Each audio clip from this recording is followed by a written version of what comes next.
As Ilhas Falkland, juntamente com as ilhas da Geórgia do Sul e Sandwich do Sul, são um arquipélago de ilhas no Oceano Atlântico que estão distantes do ponto mais próximo, 650 quilômetros das costas argentinas e mais de 13 mil quilômetros da Grã-Bretanha. Elas foram objeto de disputas territoriais entre as duas nações até culminar na Guerra das Malvinas em 1982.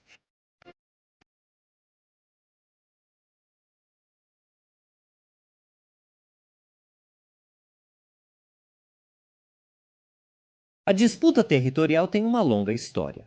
As ilhas foram descobertas e chamadas de Falkland por um capitão inglês em 1690. Na época, apesar de vestígios arqueológicos de antigas populações, só havia pinguins habitando o local. Em 1765, o comodoro John Byron, avô do poeta, fundou a colônia Port Egmont, na parte oeste das ilhas. Só que, sem o seu conhecimento, os franceses no ano anterior haviam estabelecido sua própria colônia na parte oriental das ilhas. Os assentamentos só souberam um do outro meses depois, devido à distância de mais de 135 quilômetros. Anos depois, sob pressão diplomática, a França vendeu o assentamento à Espanha, que reivindicou soberania sobre todas as ilhas. Exigiu de forma simples que os ingleses saíssem, a Espanha. Em 1770 ocupou o assentamento inglês, mas recuou sob ameaça de guerra, permitindo o retorno dos colonos. Em 1774, a Inglaterra tinha problemas econômicos e uma pequena rebelião que começava em suas colônias na América do Norte. E abandonou o posto avançado das Falkland, não podendo se dar ao luxo de sustentá-lo. Em 1810, por razões parecidas, a Espanha deixou as ilhas. Após essa data, e no final das guerras napoleônicas, muitos caçadores de baleias e focas e outros reconstruíram uma base nas ilhas para usá-la como posto comercial, para reparar navios e para armazenar suprimentos. Em 1828, Luiz Vernet, cidadão argentino, abriu fazendas de gado para abastecer navios e, no ano seguinte, foi nomeado governador das ilhas pelo governo argentino. A Grã-Bretanha protestou dizendo que as ilhas eram suas, mas foi ignorada. No ano seguinte, Vernet prendeu caçadores de focas americanos por caçar sem licença. Os Estados Unidos tipicamente enviavam a marinha para ocupar as ilhas. A Argentina respondeu enviando mais tropas, que no entanto se amotinaram, e começou um caos de confrontos entre gangues armadas. Alarmada com a situação nas ilhas que considerava suas, a Grã-Bretanha retornou em 1833 e restabeleceu a ordem e a lei na colônia. A disputa foi esquecida nos anos seguintes, mas voltou à tona em 1941, quando o governo pró-fascista da Argentina acreditava estar próxima à vitória da Alemanha nazista.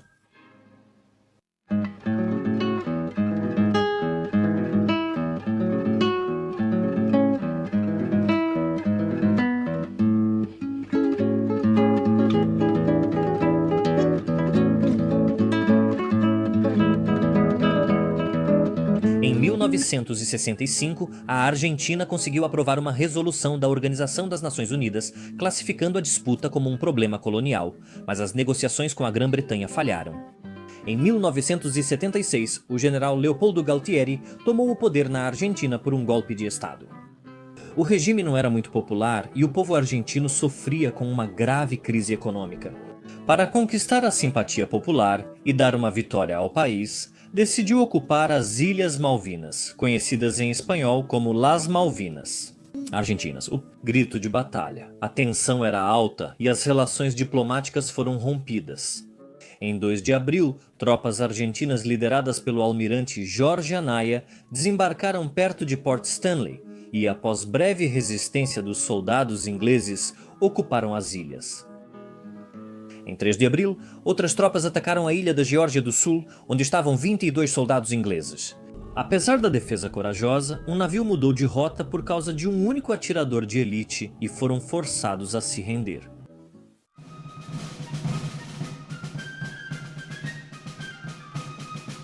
A opinião pública mundial estava dividida.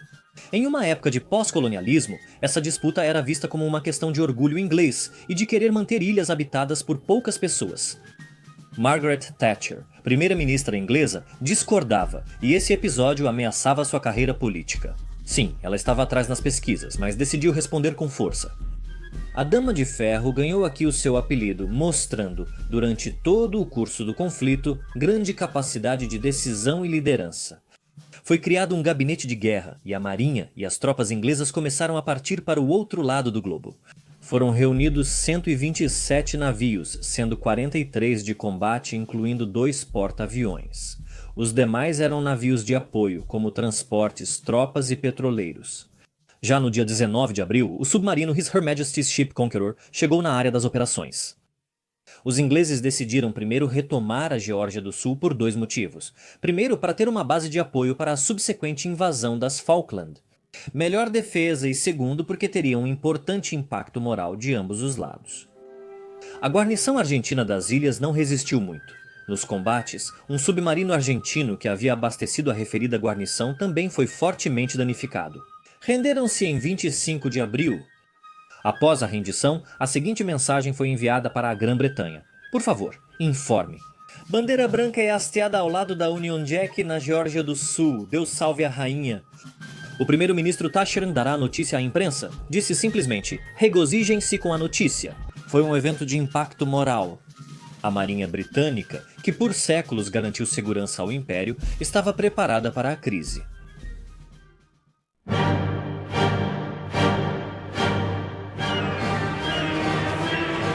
A estratégia britânica era isolar as ilhas, criando uma zona de exclusão com um raio de 200 milhas náuticas e dominar o mar e o céu antes de passar para operações terrestres. Começaram os confrontos aéreos com bombardeios britânicos nos aeroportos das Falklands, que, apesar de não causarem grandes danos, evidenciaram a vulnerabilidade das instalações a ataques ingleses. Assim, os aviões argentinos foram transferidos para o continente, onde operaram durante todo o conflito. Houve várias perdas aéreas de ambos os lados e nenhum dos beligerantes conseguiu ter supremacia aérea. No mar tudo foi diferente. A Marinha Argentina tentou contornar a frota inglesa, mas em 2 de maio, o submarino britânico, Her Majesty's Ship Conqueror, se escondeu e afundou. O antigo cruzador General Belgrano. Existem várias controvérsias sobre este evento, ou seja, que ocorreu fora da zona de exclusão e que o navio estava retornando ao porto. Naquele momento teve grande impacto no conflito. Em um nível estratégico, porque a Marinha Argentina desistiu das operações contra os navios ingleses e voltou ao porto, devido à vulnerabilidade causada pelo hiato tecnológico. Além disso, um moderno submarino nuclear havia afundado um navio lançado durante a Segunda Guerra Mundial. No plano psicológico, foi um grande impacto para os argentinos. 323 marinheiros morreram, quase metade das vítimas do conflito. Os navios ingleses ainda eram vulneráveis aos muitos aviões argentinos. E 2 dias depois, o Her Majesty's Ship Sheffield foi afundado por um míssil Exocet da aviação argentina, com 20 marinheiros mortos. Ao todo, os ingleses perderam 7 navios afundados ou gravemente danificados pela aviação inimiga durante a guerra.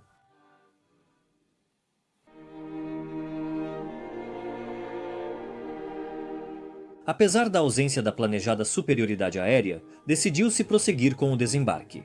Port Stanley estava muito defendido, com cerca de 10.000 tropas argentinas estacionadas nos arredores. Os argentinos tinham uma clara superioridade numérica em termos de tropas terrestres, mas é importante destacar que eram quase todos recrutas com pouco treinamento, enquanto os ingleses haviam enviado tropas veteranas e profissionais. Já houve incursões em alguns pontos estratégicos, com mais das forças especiais do Serviço Aéreo Especial, mas o desembarque principal das tropas britânicas ocorreu ao redor da Baía de San Carlos. Na noite de 21 de maio, 4.000 homens da 3ª Brigada de Comando Principal, unidade de combate dos fuzileiros navais britânicos, desembarcam sob bombardeio inimigo. Para chegar à costa, é preciso atravessar um estreito conhecido como Avenida das Bombas devido aos frequentes ataques argentinos. Uma cabeça de ponte foi estabelecida no dia seguinte, enquanto os ataques argentinos continuavam. Apesar do pouco efeito sobre as tropas, 3 navios britânicos foram afundados, incluindo um cargueiro com helicópteros essenciais para o transporte nas ilhas. Portanto, teve que ser tomada a decisão de fazer as tropas marcharem por vários dias, com mochilas nas costas, até Port Stanley. Um destacamento seguiu ao sul para Goose Green, onde cerca de 1.000 soldados argentinos defendiam a Baglia, ponto estratégico. Em 27 e 28 de maio, 500 paraquedistas do 2º Batalhão, com artilharia e apoio naval, tomaram Goose Green e capturaram mais de 900 soldados argentinos. Mais ao nordeste, forças especiais inglesas derrotaram e capturaram as forças especiais argentinas, que tentavam bloquear o caminho para as tropas inglesas que, caminhando lentamente, estavam se aproximando.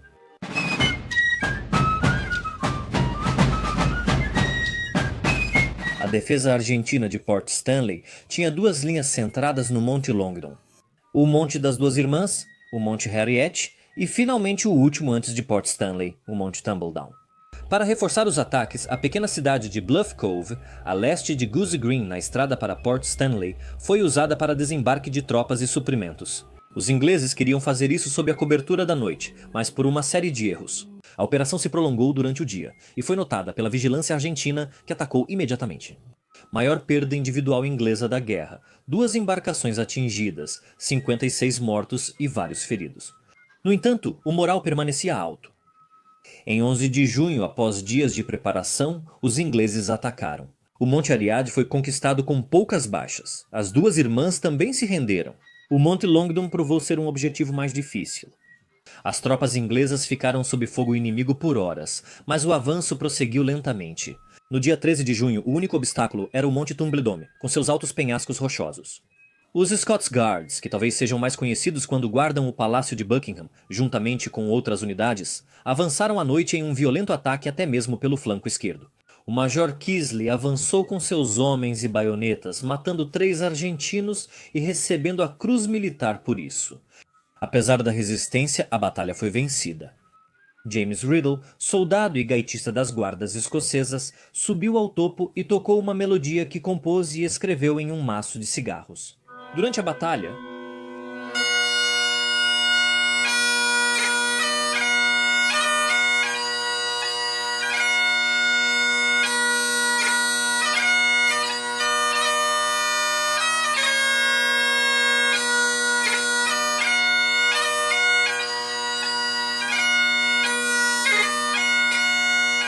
a cena marcou os soldados ingleses, e a marcha The Crags of Tumbledown Mountain ainda é ouvida em desfiles hoje.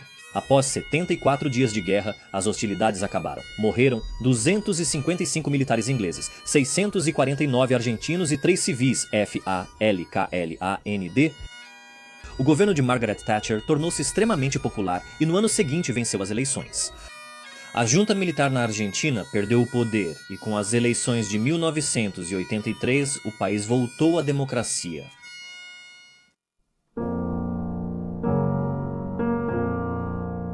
A Guerra das Malvinas ainda desperta muito interesse. Militarmente é muito interessante e é regularmente estudada, politicamente ainda está viva porque é muito recente. E ainda se discute se realmente valia a pena lutar e se discute a quem as ilhas devem pertencer. Por ora, a Union Jack ainda trêmula.